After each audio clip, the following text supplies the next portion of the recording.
"You're not half the woman my mother is," were the words that came out of my daughter-in-law Victoria's mouth that night, just as I was serving the dessert I had made with so much love. Silence took over the dining room. My heart started to race, and without a second thought, I pushed my chair back and replied, "Then she can start paying your rent." My son Michael's face went completely pale. "Rent? What rent?" he yelled, his eyes wide. At that moment, I knew my life was about to change forever, and that this revelation would be just the beginning of a story nobody expected. My name is Carol. I am 70 years old, and that night I discovered that a mother's unconditional love can become her greatest weakness. For months, I had been secretly paying the $800 a month for the apartment where Michael and Victoria lived, believing it was my duty to help my son through his financial difficulties. I never imagined that while I was sacrificing my life savings, they saw me as a burden, as someone inferior whom they could humiliate without consequence. It had all started 6 months ago, when Michael came to my house with tears in his eyes, explaining that he had lost his job and they had no money for rent. "Mom, it'll just be for a few months until I find something," he had told me with that broken voice that completely disarmed me. Like any mother who loves her son, I didn't hesitate for a second. I took my savings, the ones I had saved penny by penny over years of working as a seamstress, and began paying their rent without Victoria knowing. "It's our secret," Michael had asked. "I don't want Victoria to feel bad about depending on you." How naive I was to believe he was doing it to protect his wife's pride, when in reality, it was to protect his own image as a provider. While I was counting every dollar to help them, they were living as if nothing had changed, going out to dinner, buying new clothes, planning vacations I knew they couldn't afford. The dinner that night had been special. I had spent the whole day cooking his favorite dish, a roast chicken with mushroom gravy, rice pilaf, and that vanilla cheesecake he had loved so much since he was a little boy. The table was perfectly set, with the crystal goblets I had inherited from my mother and the good silver I only used on special occasions. Victoria arrived in an elegant red dress and shoes that probably cost more than my monthly grocery bill. From the moment they walked in, I noticed something different in the air. Victoria kept that forced smile I knew so well, the one she used when she was planning something unpleasant. Michael seemed nervous, avoiding my gaze, constantly fidgeting with his phone. During dinner, the conversation was tense. Victoria criticized everything: the temperature of the food, the decor of my house, even the scent of the air freshener I had put in the living room. "Carol, don't you think it's time you updated this place a little?" she had commented with that dismissive tone that bothered me so much. My mother's house is so much more modern. She has that minimalist furniture that's in style now. I smiled tightly, trying to keep the peace, but inside I could feel the irritation starting to build. I had lived in that house for 30 years. Every object held a memory. Every corner told a story of my life. When it was time for dessert, I thought we could finally enjoy a pleasant moment. I had prepared the cheesecake with so much love, remembering how Michael would devour it as a child, how he used to tell me I was the best cook in the world. But instead of gratitude, what I received were those words that stabbed into my soul like thorns. "You're not half the woman my mother is." The impact of those words was like a slap across the face. I froze, the dessert spoon suspended in the air, feeling all the emotions welling up in my throat. Victoria looked at me with that cruel smile, as if she had been waiting all night for the perfect moment to hurt me. Michael lowered his head, avoiding my eyes, and in that instant, I understood that he already knew what his wife planned to say. "Excuse me?" I managed to articulate in a trembling voice, although deep down I knew I had heard her perfectly. Victoria leaned back in her chair with a false elegance, as if she owned my own home, and repeated the words with even greater cruelty. "You heard me, Carol. My mother is a successful, independent woman who built her own empire. She's never needed anyone. She has her company, her house on the beach, her trips to Europe. You? Well, all you know is how to cook and sew." Every word was like a hammer blow to my heart. I thought of all the years I had worked from 5 in the morning until 11 at night, sewing prom dresses, altering wedding suits, embroidering tablecloths for other people's weddings, while I never had the chance to plan my own. I remembered the sleepless nights when Michael was little and had a fever, how I sold my few pieces of jewelry to pay for his college education, how I worked double shifts so he could have everything he needed. "Victoria, please," Michael murmured weakly, but without enough force to truly defend me. Those 2 words were worse than silence because they confirmed that he agreed with his wife, that he had participated in this planned humiliation. My son, the same boy who once told me I was his hero, now allowed me to be treated like a servant in my own home. "No, Michael, let me finish," Victoria continued with that high-pitched voice she used when she wanted to sound superior. "Your mother needs to hear the truth. My mother would never have allowed her son to live like this, in this mediocrity." She made a dismissive gesture, pointing around my dining room, where there were so many beautiful memories. She would have helped us get something better, not kept us in poverty with her false kindness. It was at that moment that something inside me broke. It wasn't just the injustice of her words, but the absolute ingratitude of someone who had been living off my generosity without even knowing it. For 6 months, I had been the one paying for the roof over their haughty heads, the one who went without my arthritis medicine to make sure they had a comfortable place to live. I rose slowly from my chair, feeling the adrenaline course through my 70-year-old veins with a force I hadn't felt in years. "All right, Victoria," I said with a calm that surprised even myself. "If your mother is so superior, if she's so much better a woman than I am, then I think it's time she took on the responsibilities that such a successful woman should have." Michael looked at me, confused, but Victoria continued with that smug smile, as if she had won a battle. "Exactly, Carol. I'm glad you finally understand your place in this family." "Oh, I understand my place perfectly," I replied, feeling my voice grow firmer with each word. "And my place does not include continuing to pay the $800 a month for your apartment at 420 Maple Avenue, apartment 3B. The silence that followed was so profound I could hear the ticking of the kitchen clock. Michael shot to his feet so abruptly he knocked over his water glass. "What rent?" he yelled, his eyes wide, looking at me as if I had spoken in an alien language. "What are you talking about, Mom?" Victoria had completely lost her arrogant smile and was now looking at me with a mixture of terror and confusion that gave me immense satisfaction. "The rent I've been paying faithfully every month since February," I continued, savoring every second of their bewilderment. $800 that comes out of my bank account on the 5th of every month, plus the $100 extra for utilities that the landlord charges me for direct deposit. $900 in total that I pay so you two can live comfortably while you look down on me." Michael collapsed back into his chair as if his legs couldn't support him. "But you told me you had talked to the landlord, that he was giving you time to get the money," he stammered, his voice broken. Victoria was looking at him with a fury I had never seen before, as if he were responsible for ruining her moment of glory. "I lied," I admitted, without a hint of regret. "I lied because I thought I was helping my son, because I thought it was temporary, because I imagined that one day you would thank me for the sacrifice. But now I see that to you, I'm nothing more than a foolish old woman who deserves to be humiliated." Victoria tried to regain her composure, but her voice no longer had its previous arrogant confidence. "Carol, I didn't know you were. Michael never told me that." She began to stutter, but I cut her off by raising my hand. "I'm not interested in your excuses, dear. If your mother is as wonderful as you say, I'm sure she'll be delighted to take on this responsibility. After all, such a successful and independent woman would have no problem paying the rent for her daughter and son-in-law, right?" The irony in my voice was so thick that even Michael flinched when he heard it. The atmosphere in the dining room had become so tense it felt like the air itself had thickened.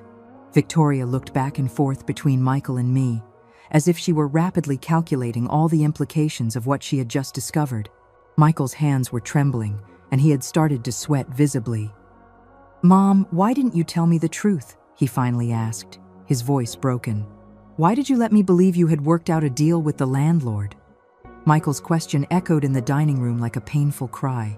I looked at him intently, seeing in his eyes that mix of confusion and betrayal that broke my soul, but also feeling a rage that had been bottled up for far too long. "Why did I lie?" I repeated slowly, letting each word hang in the thick air of the room.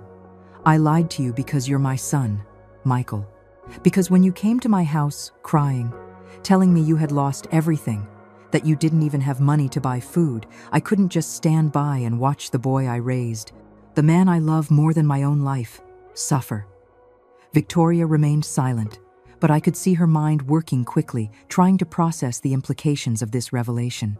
Her cheeks had lost that rosy color she always maintained with expensive makeup, and now she looked as pale as a sheet of paper. Michael ran his hands through his hair, a gesture he'd made since he was a child when he was nervous or scared. I lied, I continued, my voice growing steadier, because I thought it was temporary, because I believed that when you got back on your feet financially, when you found a stable job, you would thank me. I never imagined that while I was depriving myself of medicine for my arthritis, while I stopped buying meat to save those $900 a month, you two were planning how to humiliate me in my own home. Michael tried to interrupt, but I raised my hand to silence him. No, now you're going to listen to me, Michael. For 6 months, I've been eating rice and eggs for dinner. I've been wearing the same pair of worn-out shoes because I didn't have the money to buy new ones. Do you know what I did last week? I sold your father's wedding ring, the ring I kept as my most precious treasure, so I could pay your rent and have some food in my refrigerator. Tears began to well up in my eyes, but they were tears of rage, not sadness. I sold the only physical memory I had of my husband, of the man who loved me for 30 years, to support a couple who considers me inferior, mediocre, unworthy of respect. Victoria finally found her voice, though it now sounded small and shaky. Carol, I didn't know. Michael never told me you were paying, but I cut her off with a look that could have melted steel. Of course you didn't know, dear. Because your husband preferred to lie to you too. He preferred for you to believe he had gotten the money on his own rather than admit he was depending on his mediocre mother. The word mediocre I pronounced with so much venom that Victoria visibly flinched. Michael finally exploded. Mom, I never wanted it to be like this. You insisted on helping me. I didn't ask you to sacrifice so much. His voice sounded desperate, like a child caught in a lie, but his words only fueled my fury more. I insisted? I shouted, finally losing my composure. You came to my house sobbing like a 5-year-old. You told me you didn't even have enough for bread, that Victoria was crying every night from the shame of not being able to pay the bills. What kind of mother would I have been if I had closed my door on you? The silence that followed was devastating. Michael looked at Victoria with a reproachful expression that she returned with equal intensity. It was clear there were secrets and lies all around, that neither of them had been completely honest with the other. You know what hurts the most, Michael, I continued, feeling the tears stream freely down my wrinkled cheeks. It's not the money. It's not the sacrifices. It's that for all these months, every time you came to visit, I saw contempt in your eyes. Victoria criticized my house, my food, my clothes, my manners, without knowing it was my money paying for her roof. And you let her. Michael tried to approach me, but I took a step back. Mom, please, let me explain. There's nothing to explain. I cut him off sharply. I just heard the explanation. Your wife believes I'm not half the woman her mother is. Fine. Then her mother can prove what kind of woman she is by taking care of her responsibilities. Victoria finally found some courage to speak, though her voice still trembled. Carol, my words were. They were said in a moment of. I was upset about other things, and upset about other things? I interrupted with a bitter laugh. You mean upset because you have to eat at the house of the woman who pays your rent? Upset because you have to feign cordiality with someone you consider so inferior? The tension in the room was so thick you could cut it with a knife. Michael was pacing the dining room like a caged animal, while Victoria sat, twisting a napkin between her trembling hands. Do you know what's saddest about all of this? I continued, feeling a strange calm wash over me. It's that I really believed we were a family. When I married your father, Michael, I dreamed of having many children, of grandchildren running through this house, of family dinners filled with laughter and love. After years of trying to get pregnant, when you finally came along, I thought God had given me the greatest gift in the world. Michael stopped pacing and looked at me, his eyes full of tears. Mom, I love you. You know I love you. Love isn't just words, son. Love is actions, it's respect, it's protection. When your wife insults me and you stay silent, when you allow her to humiliate me in my own home, when you lie to me to hide that you're financially dependent on me, that's not love, that's convenience. Victoria shot to her feet, knocking over her chair. That's enough. I'm not going to stand here and listen to this lecture. Michael, we're leaving. Now. Her voice had regained some of its characteristic arrogance, but I could see the panic in her eyes. No, Michael said firmly, surprising us both. We're not leaving until we sort this out. Mom, sit down, please. We need to talk like adults. But I had already made my decision. There's nothing more to talk about, Michael. The cards are on the table.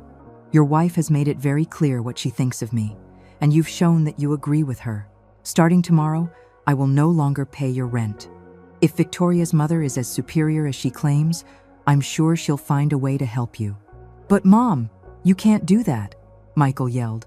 And for the first time all night, I saw genuine terror in his eyes. We don't have the money. I got fired 2 weeks ago. I was going to tell you after dinner. Michael's words fell upon the dining room like a bomb. You were fired 2 weeks ago, I repeated slowly, feeling a new wave of betrayal wash over my chest. And you didn't tell me anything? You let your wife humiliate me here, knowing that you are completely dependent on me. My voice broke on the last word, but not from sadness, from an indignation so deep that my hands were trembling. Victoria spun towards Michael, her eyes filled with fury. What? You were fired 2 weeks ago and you didn't say anything?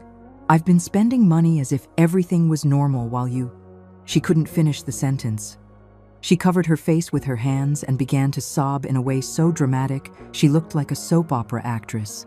Victoria, please, let me explain, Michael began, but she cut him off with a choked scream. Don't tell me to calm down. Just yesterday, I bought those $400 shoes. Last week, I booked the spa for my birthday. Michael, we're broke, and you let me spend like an idiot. Her tears had completely ruined her makeup, and now she looked exactly like what she was, a desperate and terrified woman. I watched this surreal scene from my position by the table, feeling a strange mix of satisfaction and pain. For months, I had been the one carrying the weight of supporting this couple, and now they were finally seeing the reality of their situation. Michael looked defeated, his shoulders slumped and his face in his hands. You know what's most pathetic about all this, Michael? I said, with a calm that surprised me. That even now, even after discovering you've been lying to and humiliating me, my first instinct is to ask if you need help. That's what a mother does, son. That's what unconditional love does. Michael lifted his head to look at me, and for a moment I saw the little boy who used to run to me when he had nightmares. Mom, I lost the job because I was late 3 times in a row. Victoria had been sick, and I had to take care of her, take her to the doctor, and... Victoria interrupted him with a murderous look. I wasn't sick. I had appointments with the dermatologist for my beauty treatments. Don't use me as an excuse for your irresponsibility. The mask had completely fallen. The elegant, superior woman who had arrived at my house had vanished, revealing someone vulgar and desperate. Beauty treatments? I asked in disbelief. Are you telling me my son lost his job because he had to take you to beauty treatments? While I was selling my jewelry to pay for your roof, the laugh that escaped my throat was so bitter it scared even me. Michael approached me, his hands extended in a pleading gesture. Mom, please, I know I've made mistakes. I know I've failed you, but you can't abandon us now. We have nowhere to go. Victoria's parents are in Europe. But Victoria interrupted him again. My parents aren't in Europe. They're in the city. You told me to tell them we were fine so they wouldn't worry. Lie after lie was being peeled away like layers of a rotten onion, and each new revelation hit me like a slap. Then go to them, I said with a firmness I didn't know I possessed. Go to Victoria's parents, to that modern house with minimalist furniture and the successful, independent mother. I'm sure they'll be delighted to welcome their daughter and her unemployed husband. Victoria stood up, swaying slightly, as if she'd been physically struck. I can't go to my parents. They don't know that Michael lost his previous job too. They think he's a manager at a construction company. Another lie. My son wasn't just a liar. He was a chronic liar who had built an entire life based on falsehoods. How many jobs have you lost, Michael? I asked, in a voice so low I could barely hear it.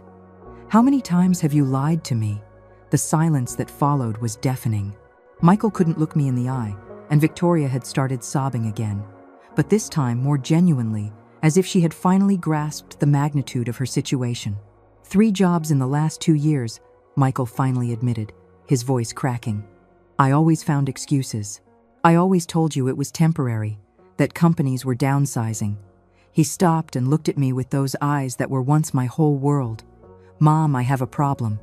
I think I have a real problem. For the first time all night, I felt something akin to compassion. My son wasn't just a liar. He was someone who needed professional help. But compassion didn't erase the betrayal. It didn't heal the wounds his words and his wife's had opened in my heart. Michael, I said slowly, recognizing you have a problem is the first step.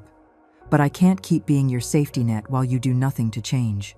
I can't keep sacrificing my well-being to maintain a life built on lies.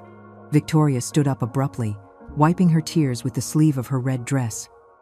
This is ridiculous. Carol, you're his mother. Mothers don't abandon their children. My mother would never do this to me. The arrogance was back in her voice, like defensive armor. Your mother has never had to deal with this because you've never told her the truth, I replied with an icy calm. And you're right about one thing, Victoria. Mothers don't abandon their children. But I'm not abandoning my son. I'm stopping him from using me. Michael came over and took my hands in his. They were cold and trembling. Mom, I promise I'm going to change. I'll get help. I'll find a job. I'll do things right this time. Just give me one more chance. I looked at those hands that were once small, that I held when he learned to walk, when he was afraid of the dark, when he needed comfort after a nightmare. Michael, how many last chances have I given you? How many times have you made me the same promise? He couldn't answer, because we both knew the answer. I had lost count of the times we'd had this same conversation, of the broken promises, of the crushed hopes.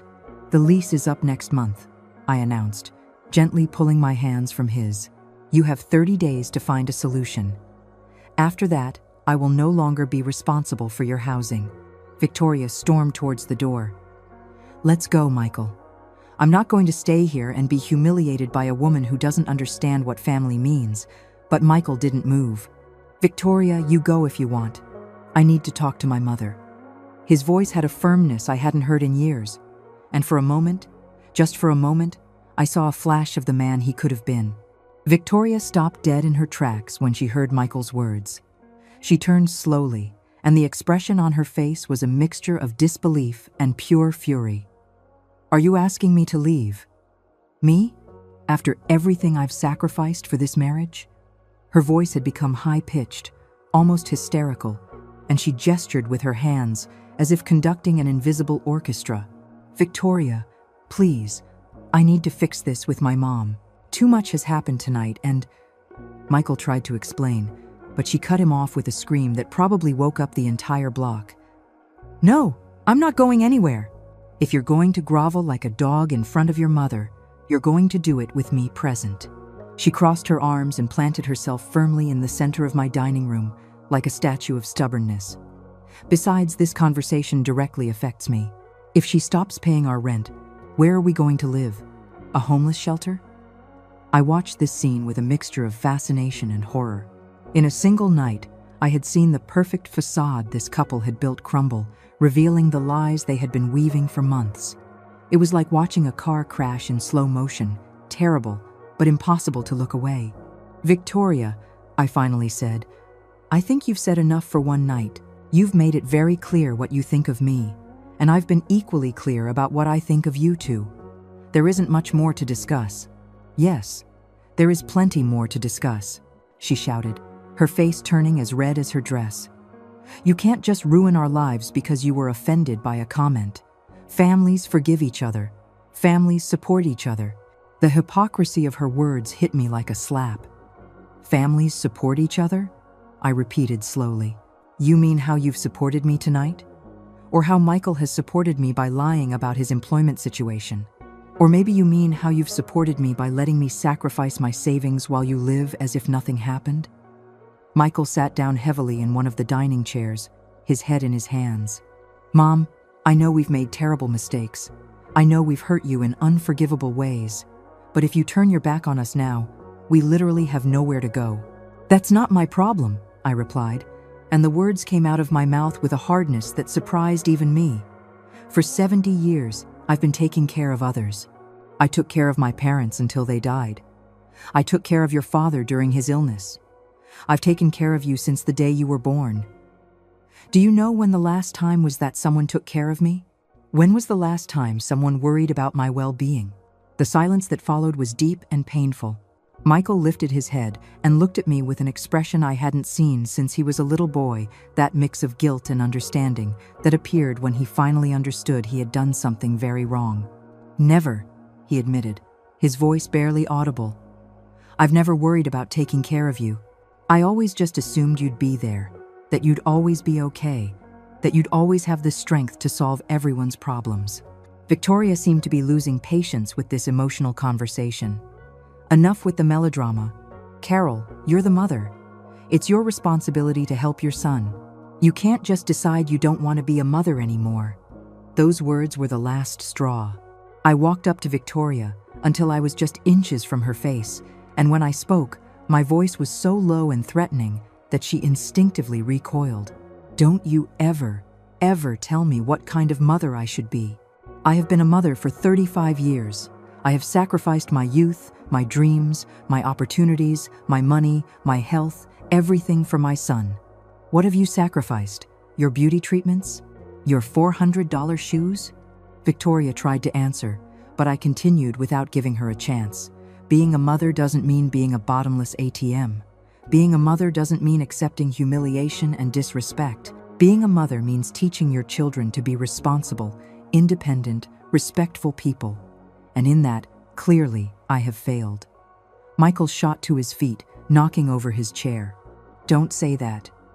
You've been a wonderful mother. I'm the problem. I'm the one who failed. Yes, Michael, you have failed. But I have also failed by letting this go on for so long, by allowing you to become a man who lies to his wife, who lies to his mother, who allows the woman who raised him to be humiliated. Tears streamed down my cheeks, but my voice remained steady. Victoria had started pacing the dining room like a caged animal. This is a nightmare. This is a damn nightmare. Mothers-in-law are supposed to help their daughters-in-law. We're supposed to be a family. Family? I interrupted with a bitter laugh. When have you treated me like family, Victoria? When have you shown me respect, affection, consideration? From the day you met Michael, you've treated me like an obstacle, like an annoyance you have to tolerate to keep your husband happy. That's not true, she protested, but her voice lacked conviction. It's not true? I asked, crossing my arms. Remember last Christmas, when you suggested it was better for you to spend the holidays alone because I didn't understand modern traditions? Remember when I offered to cook for your anniversary and you said you'd prefer something more sophisticated? Remember when you criticized me for wearing my favorite purple dress because women my age should wear more discreet colors? Each example I listed was like a small stab, and I could see Michael cringe with each memory. He had been present on all those occasions, had heard every hurtful comment, and had never said a word in my defense. Victoria, I continued, you never wanted to be part of this family. You wanted this family to disappear so you could have Michael all to yourself. Well, congratulations. It looks like you're going to get exactly what you wanted. Michael approached me, his eyes filled with tears. Mom, please, give me a chance to fix this. I'll talk to Victoria. I'll get professional help. I'll find a job. I just need time. Time? I repeated softly. Michael, I've given you 35 years of time. I've given you chance after chance after chance. How much more time do you need to become the man you were supposed to be? Victoria had stopped pacing and was now watching us with a calculating expression. I could see her mind working, trying to find a new strategy, a new way to manipulate the situation to her advantage. Fine, she finally said with a strangely calm voice. If that's what you want, Carol, perfect. But don't come crying to us when you realize you've lost your only son forever. When you're all alone in this old house, surrounded by your musty memories, remembering that you had a family and you threw them out onto the street because of your stupid pride. Her words were designed to hurt me, to make me feel guilty, to break my resolve. And for a moment, they almost worked. The image of being alone in this house, with no visitors, no phone calls, no one needing me, was terrifying. Victoria's words echoed in the dining room like a curse, designed precisely to attack my greatest fear, loneliness. For a moment, the picture she painted took hold of my mind. I saw myself in this empty house, without the laughter of grandchildren who never came, without Sunday phone calls, without anyone to remember my birthday. The silence stretched between us like a sticky web, and I could feel Michael watching me, waiting for my resolve to crumble. But then, something extraordinary happened. Instead of feeling panic or despair, I felt a deep, liberating calm. "You know what, Victoria?" I said slowly, savoring each word. "I would rather be alone and at peace than accompanied and humiliated. I prefer my musty memories of a happy marriage and years of honest work over creating new memories of lies and disrespect." Victoria blinked several times, as if she hadn't expected that response. Michael's jaw dropped, and I could see him slowly processing that his final card of emotional blackmail had completely failed. "Besides," I continued, feeling a new energy course through my veins, "I'm not going to be as lonely as you think. Just yesterday, I got a phone call that changed everything, but you two were so busy planning how to humiliate me tonight that I didn't tell you. Stephen Herrera called me." The name dropped into the dining room like a nuclear bomb. Michael froze, and for the first time all night, Victoria was completely speechless. Stephen had been my boyfriend during my college years, the man I had planned to marry before I met Michael's father. He was an ambitious, intelligent man who had decided to move to the United States to seek better opportunities when I chose to stay and start a family. "Stephen Herrera?" Michael mumbled, his voice cracking. "The Stephen from the photos? Your college boyfriend?" I nodded slowly, enjoying the look of absolute shock on their faces. "The very one." It turns out that after 40 years of building an engineering firm in California, after raising 3 successful children and losing his wife 2 years ago, he decided to look up his old friends. He found me through social media, and we've been talking on the phone for the past 2 weeks. Victoria finally found her voice, though it sounded strangled. "What do you mean you've been talking?" Her face had taken on a greenish hue that was not at all flattering. "I mean exactly that. We've been talking every day, remembering old times, telling each other about our lives, our fulfilled and unfulfilled dreams. And last night he made me an offer that took my breath away." Michael approached me with hesitant steps. "What kind of offer, Mom?" I smiled for the first time all night, a genuine smile that came from the depths of my heart. "He invited me to spend a month at his house in San Diego. He says he wants to show me California. He wants me to meet his kids, that he's always wondered what would have happened if—" I left the sentence hanging, enjoying the absolute silence that had taken over the dining room. "But, Mom," Michael stammered, "you can't just go off with a man you haven't seen in 40 years. What if he's a con artist? What if he's lying to you? What if— What, Michael?" I interrupted with a firmness that surprised me. "What if he turns out to be a liar like you? What if he uses me like you have? At least with Stephen, I'll be having an adventure, seeing new places, being valued for who I am, not for what I can give financially." Victoria had collapsed into a chair, her face in her hands. "This can't be happening. This is a nightmare. You can't be serious about going away with a stranger. Stephen is not a stranger to me. He knows my dreams, my fears, my hopes, because we shared them when we were young. He knows I always wanted to travel, that I always wanted to see the Pacific Ocean, that I always dreamed of writing a book about my experiences as a seamstress. Do you know what the first thing he said to me when he called was? 'Carol, I hope you chased all your dreams because you deserved an extraordinary life.' Tears began to run down my cheeks, but they were tears of joy, not sadness. When was the last time either of you asked me about my dreams? When was the last time you cared if I was happy, if I had plans, if there was anything I wanted to do with my life?" Michael tried to approach me, but I held up my hand to stop him. "Stephen sent me pictures of his house, of his garden full of orange and yellow flowers, of the ocean view from his deck. He told me about his trips to Europe, about the books he's read, about the dinners he cooks for his friends every Friday. And you know what else he told me?" Victoria lifted her head to look at me, her eyes red and filled with resentment. "What did he tell you?" "He told me that a woman of my age and experience is a treasure, that I have stories to tell, wisdom to share, love to give. He told me that any man would be lucky to have my company, my conversation, my affection.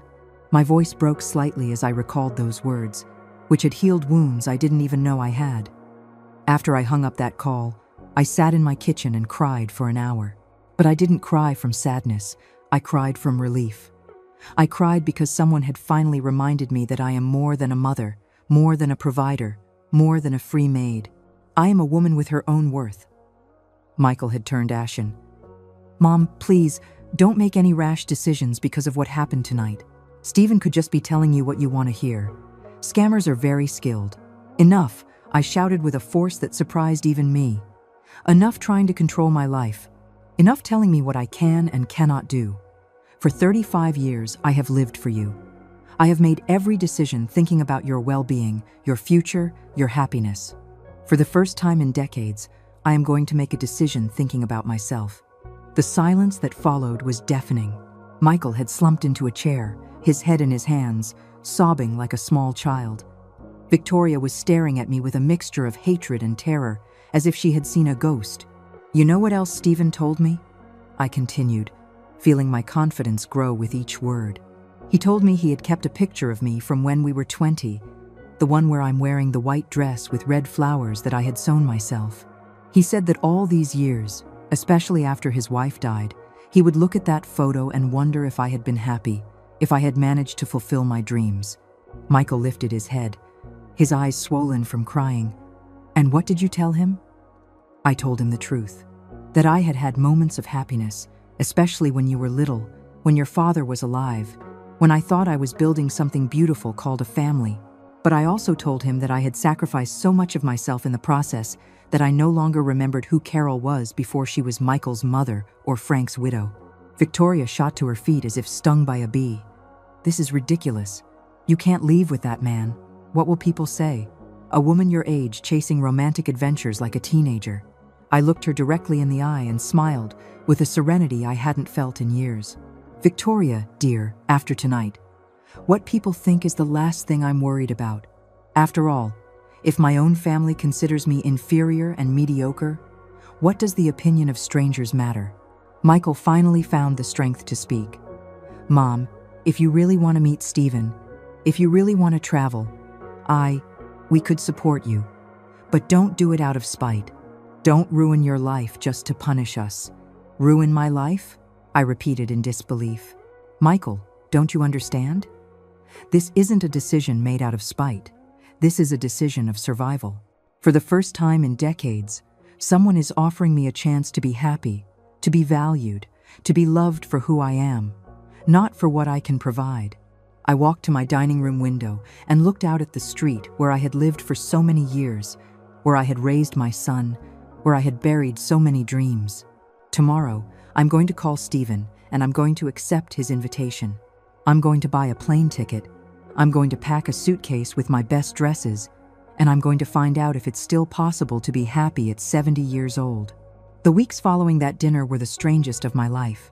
Michael tried to call me every day for the first week, leaving desperate messages on my answering machine, pleading with me to reconsider my decision, not to go with Stephen, to give him another chance.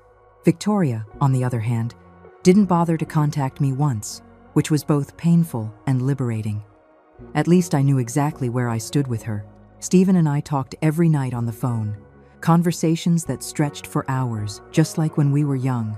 He told me about his life in San Diego, about his work as a civil engineer, about the projects he had built across California.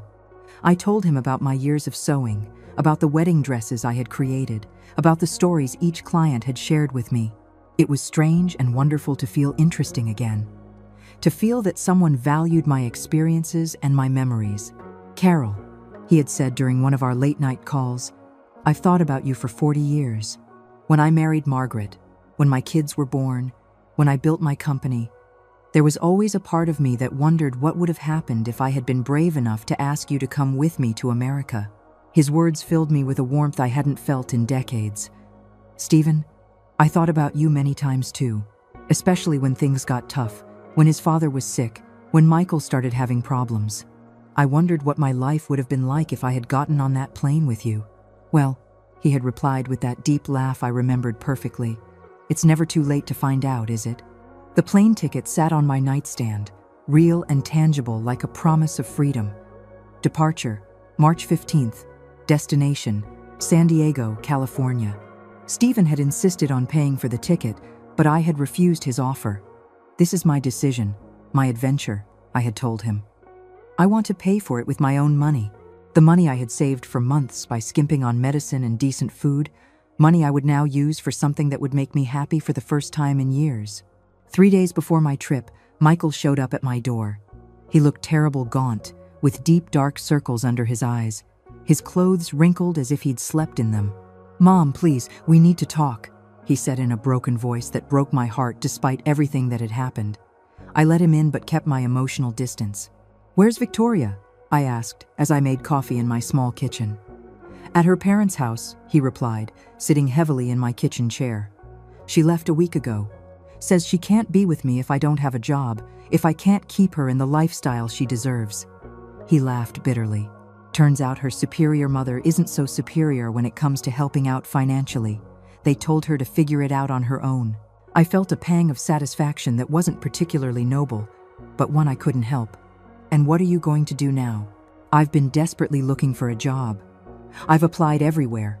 Offices, restaurants, stores, construction, anything. I'm willing to do anything." He lifted his head to look at me, and I saw something in his eyes I hadn't seen in years. Genuine humility. "I've also started going to therapy. I found a community center that offers free services." "I'm glad to hear that, Michael," I said, and I meant it. That's an important step. The therapist helped me understand a lot of things about myself I didn't want to see. He helped me understand that I've been an emotional and financial parasite, not just with you, but with everyone who has tried to help me. His words sounded rehearsed, as if he'd practiced this speech many times in front of the mirror. "And what have you learned specifically?" I asked, curious to see if there had really been a change or if this was just another manipulation. Michael took a moment to answer, nervously fiddling with his coffee cup. "I've learned that I never learned to be responsible because you were always there to rescue me." "It's not your fault," he added quickly when he saw my expression. "It's mine."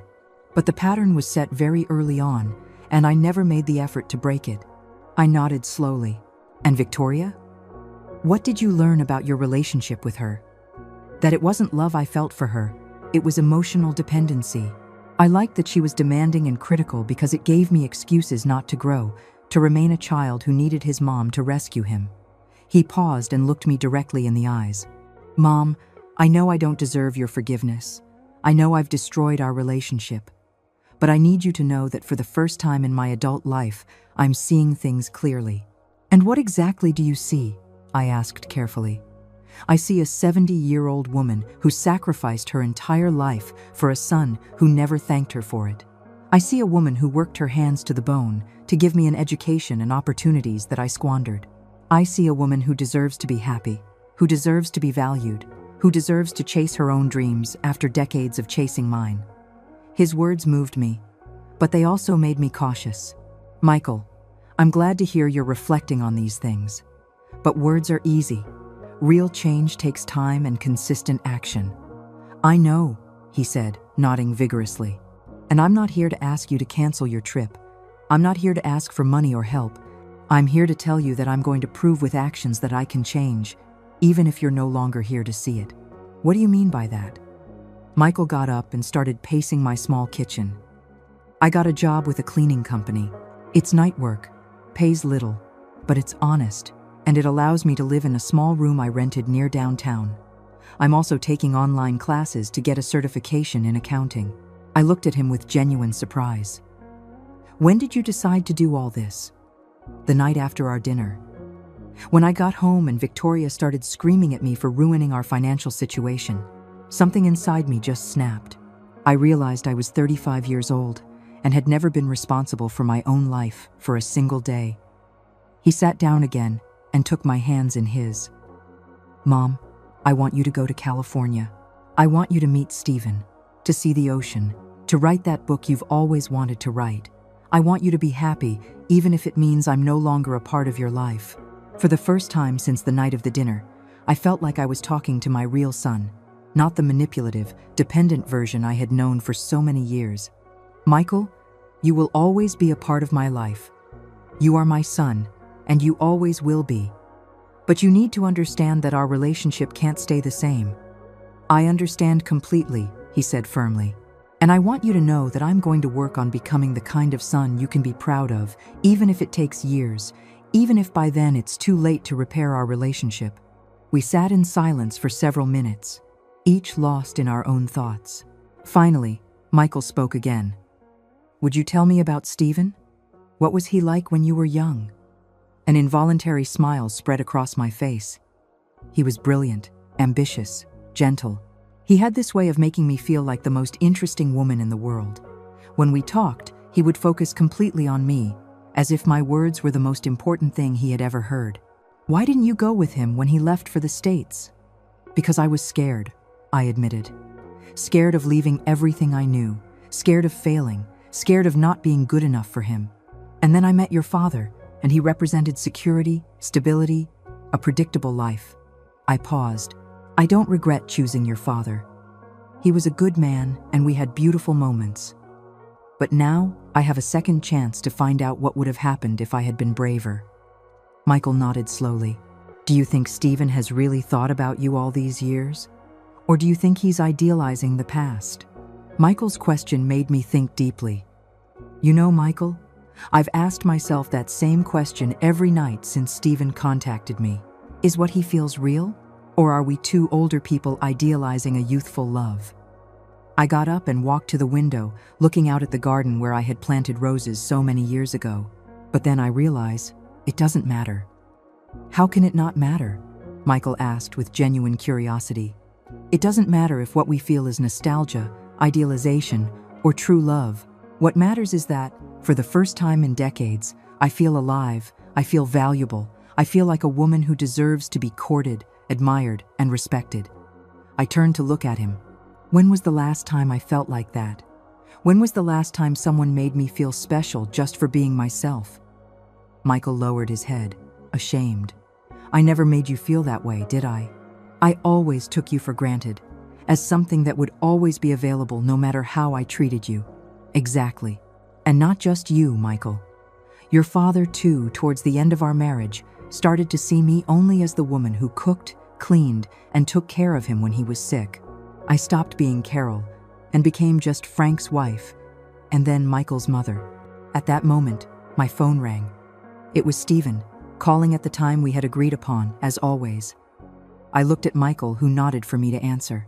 Hello, beautiful. Stephen's voice came through the phone, and I immediately felt that familiar warmth spreading through my chest. How was your day? Interesting, I replied, smiling despite the tension. My son is here. Michael, would you like to say hello to Stephen? Michael froze for a moment, but then nodded slowly. I put the phone on speaker. Stephen, this is Michael, my son. Michael, this is Stephen Herrera. Hello, Michael, Stephen said with a warm voice and no trace of awkwardness. Your mother has told me a lot about you. It must be difficult for you that your mom is planning this trip. Michael cleared his throat nervously. Yes, sir, it's complicated. But I'm starting to understand that my mother deserves to be happy, even if it means big changes in our lives. What a mature response, Stephen replied with approval. I'll tell you something, Michael. I have 3 children, all adults, and it took them years to understand that their parents are whole people with their own needs and desires, not just eternal providers of support and resources. Michael looked at me with surprise. It was clear he hadn't expected Stephen to be so direct, yet so understanding. Mr. Herrera, Michael continued, may I ask what your intentions are with my mother? Stephen chuckled softly. That's a fair question. My intentions are to get to know the woman that the girl I fell in love with 40 years ago became. My intentions are to show her beautiful places, introduce her to my children, cook for her, listen to her stories, and perhaps, if we both decide we want to, build a deep friendship or something more. And what if things don't work out as you expect? Michael asked. Then we will have had a beautiful adventure. We will have closed a chapter that was left open for decades, and your mother will have had a well-deserved vacation in California. There's no pressure, Michael. No unrealistic expectations. Just two older people giving themselves a chance to rediscover joy. Michael visibly relaxed. Thank you for being so honest, sir. Call me Stephen, please. And now, if you'll excuse me, I'd like to speak with your mother alone for a moment. Michael nodded and went into the living room, giving me privacy for my phone call. How do you feel after talking to him? I asked Stephen once we were alone. I feel good. He seems to be a young man going through a period of growth. That speaks well of how you raised him, Carol. Children who never face difficulties never learn to be resilient. His words reassured me more than I expected. Stephen, are you sure you want to involve a woman with so much family drama in your quiet life? Carol, dear, we all have family drama at our age. One of my sons got divorced last year and moved back into my house with his 2 young children. My daughter is going through a midlife crisis and calls crying every Tuesday. My youngest son is battling a video game addiction that's affecting his marriage. He laughed softly. Family drama is part of life. The difference is how we handle it. And how do you handle it? With clear boundaries, with tough love, and by always remembering that my children are adults responsible for their own decisions and consequences. Something it seems you are learning to do as well. After hanging up with Stephen, Michael and I continued talking late into the night. He told me more details about his therapy, about how he was learning to identify behavioral patterns he had repeated for years without realizing it. Do you know what was the hardest thing to accept in therapy? He asked me as we drank a second cup of coffee. What's that? That it wasn't just that I was lazy or immature. It was that I had developed an emotional addiction to being rescued. Every time someone solved a problem for me, every time they gave me money or got me out of a jam, I felt a kind of euphoric relief. It was like a drug. His words struck me deeply. And how are you supposed to break that addiction? By facing the consequences of my actions without seeking a rescue. When I lost the last job, my first instinct was to come running to you with a sad story. But this time, instead, I slept in my car for 3 days until I got the cleaning job. You slept in your car?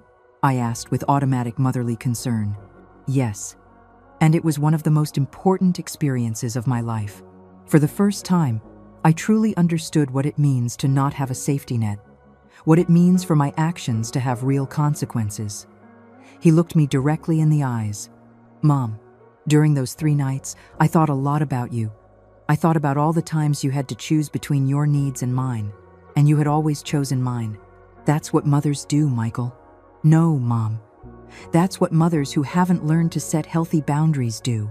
And that's what sons who have never learned to be responsible adults do. He leaned forward. The therapist helped me understand that by constantly rescuing me, you were unintentionally depriving me of the opportunity to grow. His words hurt, but they also freed me. For years, I had felt guilty every time I considered saying no to Michael. Every time I thought about putting my own needs first. Now I understood that my generosity had actually been a way of controlling him, of keeping him dependent on me. So what happens now? I asked softly. Now I'm going to prove, first to myself and then to you, that I can be a responsible adult. I'm going to pay my own bills, make my own decisions, face my own problems. And when you come back from California, if you decide to come back, I'm going to be a son you can be proud of. And if I decide to stay in California? Michael smiled, and for the first time in years, I saw genuine joy in his smile instead of manipulation. Then I'm going to be happy for you. I'll visit when I can. I'll call you every week, and I'll live my own life knowing that my mother is finally living hers. The day of my departure dawned with a clear sky and a gentle breeze that seemed to whisper promises of adventures to come. Michael arrived early to take me to the airport, and for the first time in years, there was no tension between us. He had brought flowers, a small bouquet of white daisies he knew were my favorite, and a sealed letter. "Don't open it until you're on the plane," he said with a shy smile. "It's something I needed to tell you, but it's easier for me to write than to say." During the drive to the airport, we talked about everyday things, the weather, the news, his plans for the week. It was a normal conversation between a mother and son, something we hadn't had in years. There were no pleas, no drama, no attempts at emotional manipulation. Just a quiet conversation between 2 adults who love each other but finally understand healthy boundaries. "Mom, he said when we got to the airport. "I want you to know that no matter what happens in California, this was already worth it." "What do you mean?" "Seeing you like this, seeing you excited, nervous, happy. I haven't seen you shine like this in years." He helped me get my suitcase out of the car, a suitcase I had carefully packed with my best dresses, including a new coral pink one I had bought especially for this trip. At the airport, Michael walked me to the security gate. When it was time to say goodbye, we hugged with an intensity we hadn't shared since he was a little boy. "I love you, Mom," he whispered in my ear. "Have fun, fall in love, be happy. You deserve it more than anyone in the world."